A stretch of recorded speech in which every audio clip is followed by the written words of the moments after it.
But the actual moment comes from because I've been working publishing quite a few years, like since 1990, and after I left Rizzoli, which is a big company in Italy, I decided to just go on my own, and I published independently a book by Nan Goldin, with Nan Goldin 10 years after.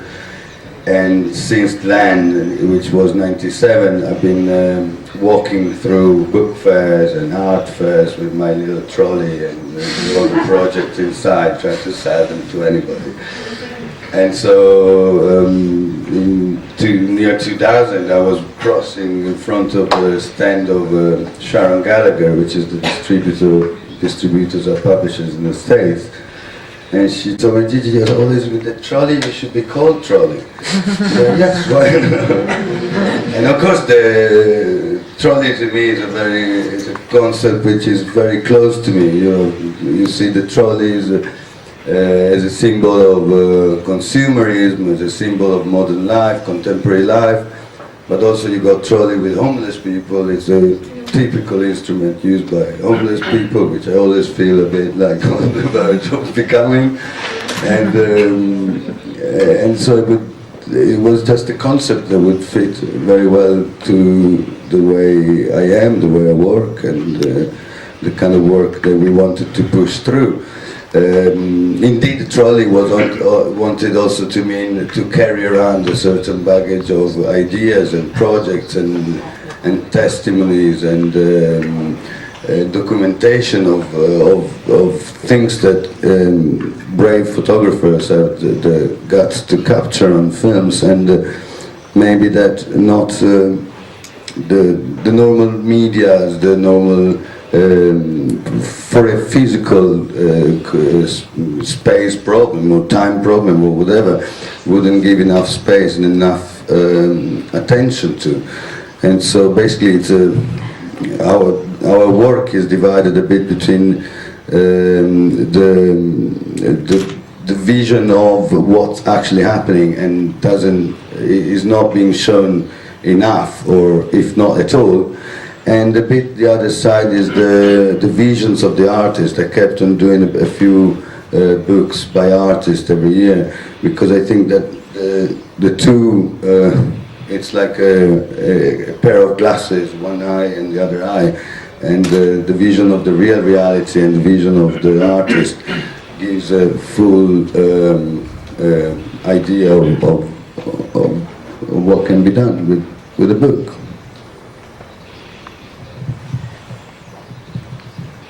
Exactly. Why steidl, yes.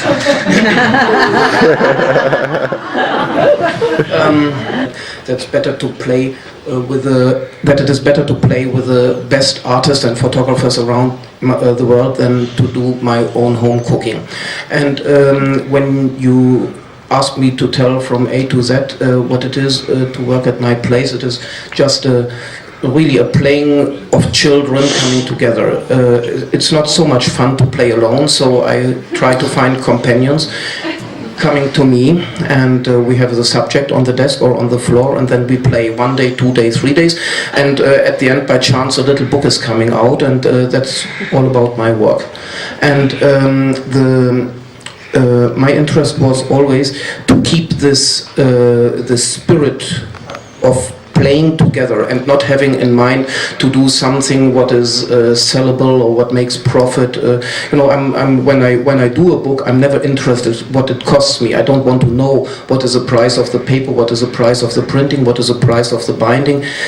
When you have this in mind, you are limited. Then you cannot really work on a good subject. So it is really an independent collaboration between artist, which is my work giver. Without an artist, I'm nothing, and a printer and a publisher.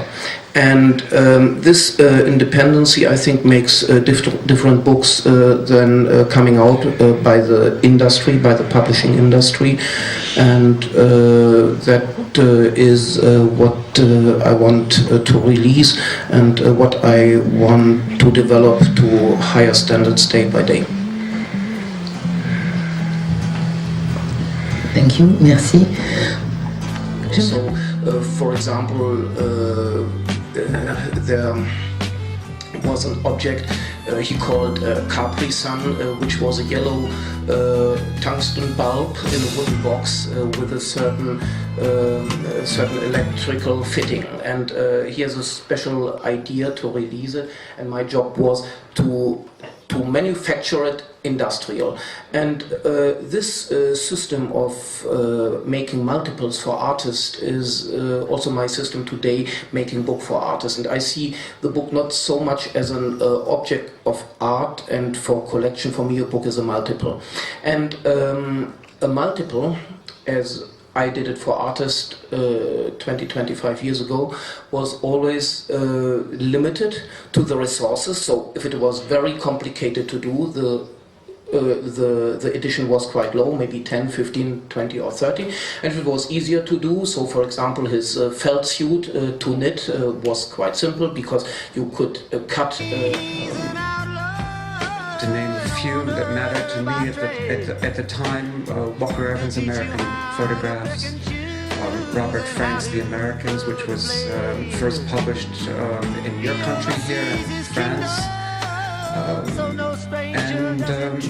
and then others. And it was through a kind of careful look at those books that years later, when I began to have the confidence and the clarity to think of my own work as it might configure itself into the photographic book, that it was essential to remember that history and to understand it, but at the same time to let go of it, to come to it as a blank slate.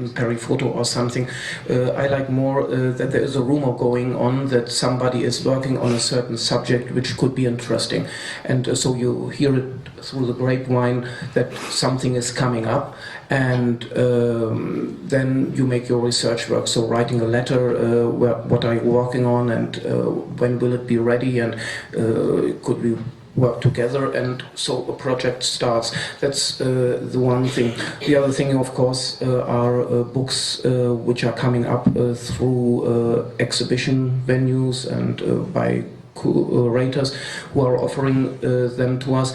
But more or less, I myself make always my personal choice. So I'm not looking if it is sellable or if it is a bestseller or whatever. So in the moment I'm interested in the subject, and I'm interested in the artist, and I'm interested in the technical work, and it is for me a discovery, and I can learn something. I put myself back in the position of a student and working with artists, and then the artist is my private professor. I learn from him. I develop his ideas with my technical know-how and with my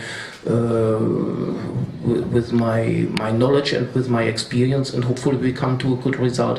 So that is the one thing. But if you always do your home cooking and you eat the same soup, maybe it's getting boring and you're getting tired. And so I established from my publishing house a system of imprints where collaborators with a good eye, with a good taste, and with some excitement, bringing projects to me. And this system works very well. So it's my own choice, and a kind of curator system who is bringing to me, let's say, fresh blood always. Yes, so things which I like. Fresh blood, what I want to drink. So. Thank you. Gigi, thank you. Pretty much the same. I would say I don't have an established procedure to choose projects, or it's very casual. My life takes me to certain situations to know about certain stories, and that